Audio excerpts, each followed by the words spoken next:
जैसा कर्म वैसा जन्म गरुड़ पुराण में बताया गया है। हर जीव का पुनर्जन्म होता है। मनुष्य जैसा कर्म करता है वैसा ही योनि में जन्म लेता है। मित्रों, मृत्यु एक ऐसा सत्य है जिसे कोई टाल नहीं सकता है। पर मित्रों, हम ये नहीं जान पाते हैं कि मरने के बाद हमारा अगला जन्म किस योनि में होगा। लेकिन गरुड़ पुराण में जन्म मरण कर्म के बारे में विस्तृत रूप से जानकारी दी गई है। तो आइए शुरू करते हैं गरुड़ पुराण की उस ज्ञानवर्धक प्रस्तुति की कि मनुष्य के मरने के बाद उसका अगला जन्म किस रूप होगा। नमस्कार दर्शक मित्रों, स्वागत है हमारे चैनल धर्म कर्म की कहानियां पर। दोस्तों, गरुड़ पुराण की इस ज्ञानवर्धक प्रस्तुति में आप खो जाए उससे पहले हम आपको बता दें कि इस वीडियो को आधा अधूरा देखने की गलती बिल्कुल भी ना करें, क्योंकि ये गरुड़ पुराण की ज्ञानवर्धक प्रस्तुति है जो आपके जीवन से जुड़ी हुई है। गरुड़ पुराण की इस रहस्यमय ज्ञान को जानने बाद आपके जीवन से जुड़ी समस्त लोभ क्रोध मोह खत्म होगा। मित्रों, भगवान श्री विष्णु कहते हैं कि कभी भी किसी व्यक्ति को गरुड़ पुराण की बातों को आधा अधूरा नहीं सुनना चाहिए, क्योंकि आधा अधूरा ज्ञान हमेशा विष के समान होता है।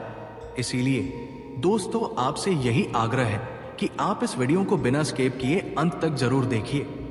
साथ ही इस वीडियो को एक लाइक करके चैनल को अवश्य सब्सक्राइब कर लीजिए।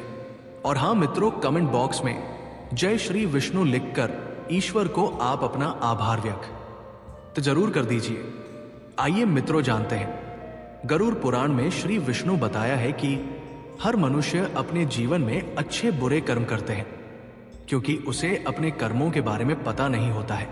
जो मनुष्य अच्छे कर्म करते हैं उसे मोक्ष की प्राप्ति होती है, वही जो मनुष्य बुरे कर्म करते हैं उसे कीड़ा मकोड़ा या निम्न योनि में जन्म लेता है।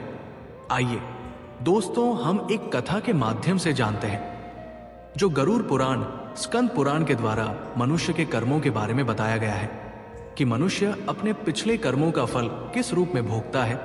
तो जो श्री विष्णु ने नारद को स्वयं बतलाया था, आज हम उन्हीं कथा को जानेंगे। दोस्तों, एक समय की बात है, क्षीरसागर में श्री विष्णु अपने दिव्य आसन पर बैठे हुए थे। तब देवर्षि नारद नारायण नारायण का जाप करते हुए उनके पास पहुंचे। उन्होंने प्रणाम किया और बोले, हे प्रभु, आप त्रिकालदर्शी हैं। आप जानते हैं कि जो जीव मनुष्य जन्म लेता है वो अपने पिछले कर्मों के अनुसार फल भोगता है। हे प्रभु, मैं जानना चाहता हूं कि पाप करने वाले मनुष्य के साथ मृत्यु के बाद उसके शरीर से आत्मा निकलने के बाद आत्मा के साथ क्या होता है। क्या उसे कभी मुक्ति मिलती है या वो जन्म जन्मांतर तक कष्ट भोगता रहता है। मित्रों, फिर भगवान श्री विष्णु नारद की बात सुनकर मुस्कुराए और कहा, है नारद, ये प्रश्न बहुत गहन और महत्वपूर्ण है जो मानव जाति के जीवन कर्म और उसके फल पर आधारित है। मैं तुम्हें एक ऐसी कथा सुनाता हूं जो न केवल तुम्हारे इस प्रश्न का उत्तर देगी, बल्कि हर मनुष्य के लिए एक चेतावनी और प्रेरणा भी होगी।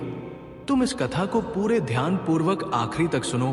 भगवान विष्णु बोले, हे नारद, ये कथा गरुड़ पुराण की कथा है और इस कथा को जो आधा अधूरा सुनता है उस पर भारी संकट आ जाती है, क्योंकि आधा अधूरा ज्ञान विष के समान होता है। विष्णु भगवान बोले, हे नारद, इस कलयुग भरी संसार में जो मनुष्य इस कथा को पूरे ध्यान पूर्वक आखिरी तक सुन लेगा और समझ लेगा, उसका इस संसार से सभी पाप क्रम क्रोध मोह से मुक्ति मिलेगा।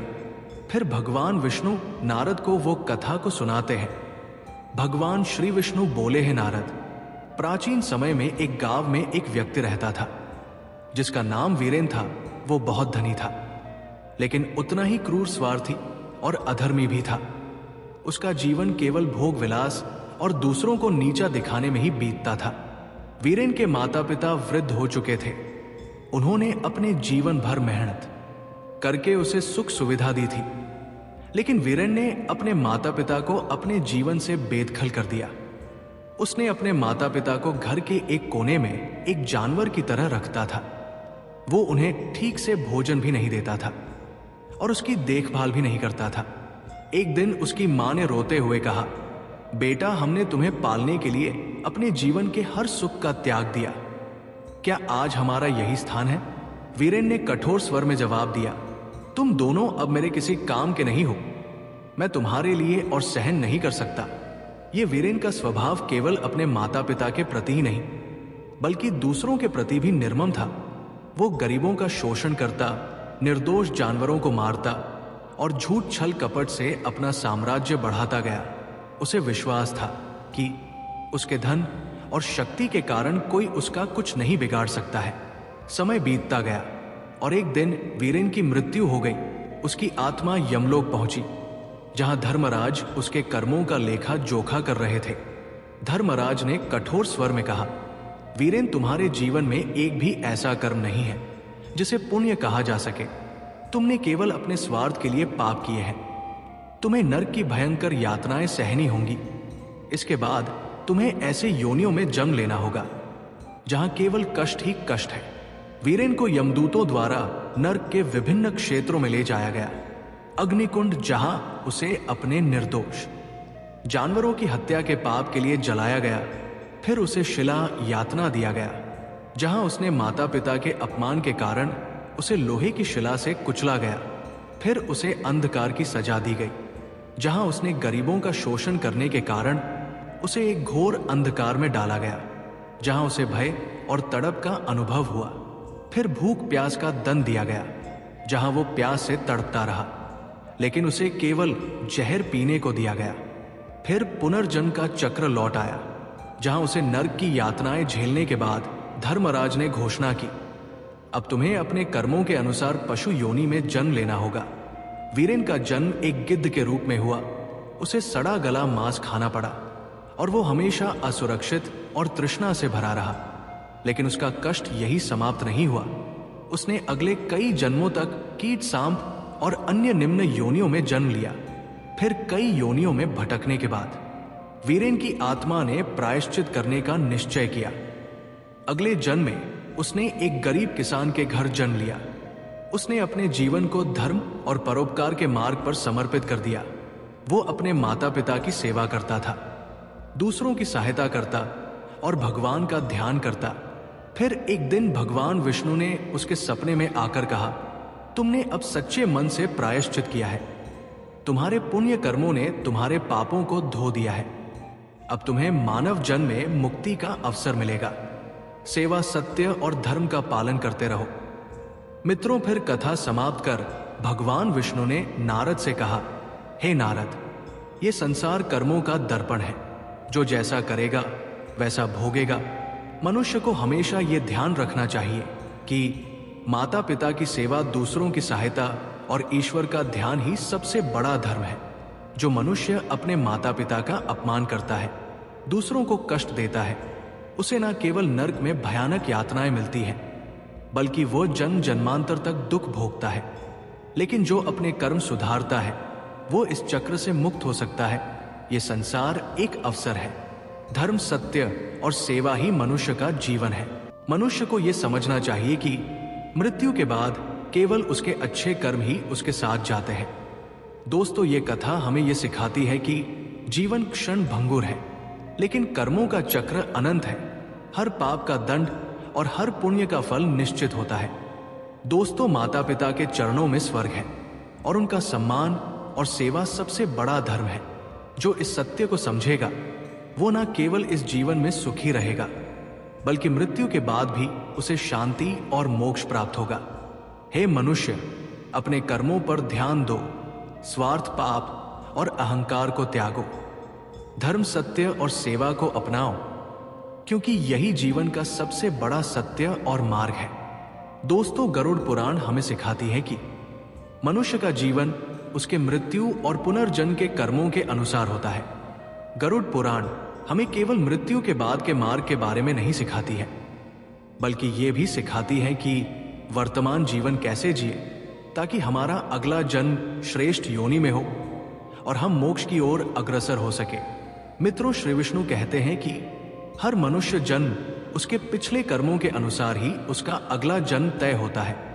गरुड़ पुराण में यह भी बताया गया है कि हर जीव प्राणी का पुनर्जन्म होता है, यानी हर जीव मरने के बाद फिर से दोबारा जन्म लेता है। दोस्तों, हिंदू धर्म ग्रंथ के अनुसार हर मनुष्य का पुनर्जन्म उसके पिछले जन्म के कर्मों के अनुसार ही उसका अगला जन्म तय होता है। परंतु दोस्तों, हर मनुष्य को यह जानने की उत्सुकता मन में बनी रहती है कि हमारा अगला जन्म किस योनि में होगा, मनुष्य के रूप में या कीड़े मकोड़े या कुत्ते बिल्ली के रूप में। दोस्तों, मन में हमेशा एक असमंजस बना रहता है कि हम कौन सा कार्य करें जिससे हमारा अगला जन्म फिर से मनुष्य के रूप में होगा या कीड़े मकोड़े या पशु के रूप में होगा। कुछ लोगों के मन ये भी सवाल उठता है कि वो महिला के रूप में जन्म लेंगे या पुरुष के रूप में या किन्नर के रूप में। दोस्तों, गरुड़ पुराण में ये सारे सवालों के बारे में उल्लेख मिलता है। आज हम उन सभी सवालों का जवाब एक ही वीडियो में देने वाले हैं। आप इस वीडियो को आखिर तक जरूर देखिए। दोस्तों, गरुड़ पुराण कहता है कि जीवन एक बोया हुआ खेत की तरह है। जैसे आप खेत में बीज डालोगे वैसा ही फल मिलेगा। उसी प्रकार मनुष्य जैसा कर्म करता है उसी प्रकार उसे फल की प्राप्ति होती है। यदि कोई व्यक्ति अपने जीवन में सच्चाई, प्रेम और सेवा के बीज बोता है तो उसका अगला जन्म उसके कर्मों के अनुसार उच्च योनि में होगा। उस व्यक्ति का अगला जन्म ऐसे योनि में होगा जहां उसे सुख, समृद्ध, शांतिपूर्ण और आध्यात्मिक शक्ति की भी प्राप्ति होगी। परंतु यदि व्यक्ति ने अपने जीवन में ईर्ष्या, हिंसा और लोभ के बीज बोए हैं तो उसे अपने कर्मों का फल जरूर भोगना पड़ेगा। वही कर्म मनुष्य के अगले जन्म को अंधकारमय बना देता है। वो मनुष्य निम्न योनि में जन्म लेता है, जैसे पशु, कीड़ा मकोड़ा, कुत्ता और बिल्ली में जन्म लेता है। यहां तक कि उस मनुष्य की आत्मा को नरक की ओर प्रस्थान कर देता है, जहां आत्मा को विभिन्न यातनाएं दी जाती है। दोस्तों, गरुड़ पुराण कहता है कि मृत्यु के क्षण में आपकी अंतिम सोच और भावना ही आपके अगले जन्म को निर्धारित करती है। यदि मनुष्य के मरने के समय मन शांत है और ईश्वर के प्रति समर्पित है तो आत्मा उच्च लोकों में जाती है। वही अगर मनुष्य के मरने के समय यदि मन अस्थिर है और सांसारिक इच्छाओं में फंसा है तो आत्मा को पुनर्जन्म के चक्र में लौटना पड़ता है। गरुड़ पुराण में हमें यह भी बताया गया है कि आत्मा का पुनर्जन्म का उद्देश्य आत्मा को शुद्ध करना होता है। आत्मा बार बार जन्म इसीलिए लेती है ताकि वह अपने कर्मों का फल भोग सके और ईश्वर की ओर बढ़ सके। दोस्तों, हिंदू धर्म ग्रंथ में यह उल्लेख मिलता है कि जो मनुष्य जन्म लेता है उसकी मृत्यु अवश्य होती है। यदि मनुष्य ने अपने जीवन में अच्छे कर्म किए हैं तो उसे उच्च योनि में जन्म मिलता है। यदि मनुष्य ने पाप कर्म किए हैं तो उसे निम्न योनि या दुखद जीवन का सामना करना पड़ता है। यह कर्म के आधार पर होता है। मित्रों, मनुष्य जो भी अच्छे या बुरे कर्म करता है वो एक अदृश्य ऊर्जा के रूप में उसके साथ रहती है। मृत्यु के बाद आत्मा अपने कर्मों के आधार पर अगली योनि या जीवन का चयन करती है। दोस्तों, गरुड़ पुराण हिंदू धर्म का एक पवित्र ग्रंथ है जिसमें मृत्यु, पुनर्जन्म और कर्मफल के बारे में विस्तार से वर्णन मिलता है। यह ग्रंथ विशेष रूप से मृत्यु के बाद आत्मा की यात्रा, पाप और पुण्य के बारे में बताया गया है। मनुष्य अपने अच्छे और बुरे कर्मों के अनुसार अलग अलग योनियों में जन्म लेता है। मित्रों, गरुड़ पुराण के अनुसार मृत्यु के बाद आत्मा यमलोक जाती है, जहां उसके कर्मों का लेखा जोखा किया जाता है। कर्मों के आधार पर आत्मा को स्वर्ग, नरक या पुनर्जन्म का रास्ता दिखाया जाता है। यदि आत्मा ने पाप अधिक किया हो तो आत्मा नरक की यातना भोगती है और फिर निम्न योनियों में जन्म लेती है। यदि आत्मा ने पुण्य कर्म किया हो तो आत्मा स्वर्ग में सुख भोगती है और फिर पुनः मानव योनि में जन्म लेती है। दोस्तों, गरुड़ पुराण के अनुसार श्री विष्णु ने बताया है कि मनुष्य को ये 5 पाप भूल कर भी नहीं करना चाहिए, जिन्हें अगर मनुष्य गलती से भी करते हैं तो उसका अलगा जन्म निम्न योनि में होता है, जैसे कीड़ा मकोड़ा, कुत्ता और बिल्ली में जन्म लेता है। दोस्तों, आप इस वीडियो को अंत तक जरूर देखिए क्योंकि ये सारी जानकारी गरुड़ पुराण के अनुसार बताई गई है। इस वीडियो को बीच में छोड़ के जाने की गलती बिल्कुल भी नहीं करें। आइए जानते हैं। नंबर 1, माता पिता का अपमान और अनादर। दोस्तों, जो व्यक्ति अपने माता पिता का अपमान करता है या उनकी सेवा नहीं करता है और कष्ट पहुंचाता है, उसको अगले जन्म में अत्यंत निम्न योनि में जन्म लेना पड़ता है, जैसे सांप, बिच्छू या अन्य डरावने जीव उस मनुष्य को अपने कुकर्म का दंड भोगना पड़ता है। धार्मिक संदर्भ गरुड़ पुराण में कहा गया है कि माता पिता के चरणों में ही स्वर्ग है, उनकी सेवा ही सबसे बड़ा पुण्य है। नंबर 2, अहंकार और अभिमान। दोस्तों, यदि कोई अहंकारी व्यक्ति किसी दूसरे को नीचा दिखाता है, दूसरों का अनादर करता है और अपने आप को सबसे बड़ा मानता है, तो उसका अगला जन्म किसी ऐसी योनि में मिलता है जहां उसे अपमानित जीवन जीना पड़ता है, जैसे कुत्ता और गधा। दोस्तों, अहंकार मनुष्य का सबसे बड़ा शत्रु होता है। गरुड़ पुराण में कहा गया है कि अहंकारी मनुष्य को कभी मोक्ष की प्राप्ति नहीं होती। नंबर 3, झूठ और धोखा। दोस्तों, जो व्यक्ति झूठ बोलता है और दूसरों को धोखा देता है, उसे ऐसे जीवन में रखा जाता है जहां उसे स्वयं धोखे और अपमान का सामना करना पड़ता है। ऐसे लोग मृत्यु के बाद कष्ट सहते हैं और तोता या अन्य बोलने वाले पक्षी की योनि में जन्म लेते हैं। नंबर 4, चोरी या छल। दोस्तों, जो व्यक्ति चोरी और छल से किसी का धन अर्जित करता है और किसी के साथ विश्वासघात करता है और उसका दिल दुखाता है, तो उस व्यक्ति को अगले जन्म में निर्धनता और अपमान का जीवन जीना पड़ता है और उसे चूहा और लोमड़ी में जन्म मिलता है। दोस्तों, महाभारत के अनुसार ईमानदारी और सत्य का पालन मनुष्य को ऊंचाई तक ले जाता है। नंबर 5, स्वार्थ और लोभ। दोस्तों, जो व्यक्ति लोभ और स्वार्थ करता है, उसे अगले जन्म में ऐसा जीवन जीना पड़ता है जहां उसे अपनी इच्छाओं की पूर्ति के लिए कड़ी मेहनत करनी पड़ती है। अगले जन्म में उस व्यक्ति को ऐसी योनि में जन्म मिलता है जहां वो हमेशा भूखा प्यासा और असंतुष्ट रहता है, जैसे सुअर और कौवा के रूप में जन्म मिलता है। दोस्तों, गीता में कहा गया है कि लोभ मनुष्य का विनाश करता है। मित्रों, मनुष्य के कर्म ही उसके अगले जीवन को तय करते हैं। गरुड़ पुराण, स्कंद पुराण और गीता जैसी धर्म ग्रंथों में बताया गया है कि मनुष्य को अच्छे कर्म मोक्ष की ओर ले जाते हैं, जबकि बुरे कर्म उसे निम्न योनि में जन्म लेने के लिए बाध्य करते हैं। अतः हमें सदैव धर्म, सत्य और परोपकार का पालन करना चाहिए और अपने जीवन को सन्मार्ग की ओर ले जाना चाहिए। दोस्तों, गरुड़ पुराण सिखाता है कि मृत्यु के बाद का जीवन हमारे कर्मों का फल है। ये ग्रंथ हमें यह समझने की प्रेरणा देता है कि अपने जीवन में धर्म, सत्य और परोपकार का पालन करना ही सबसे बड़ा कर्तव्य है।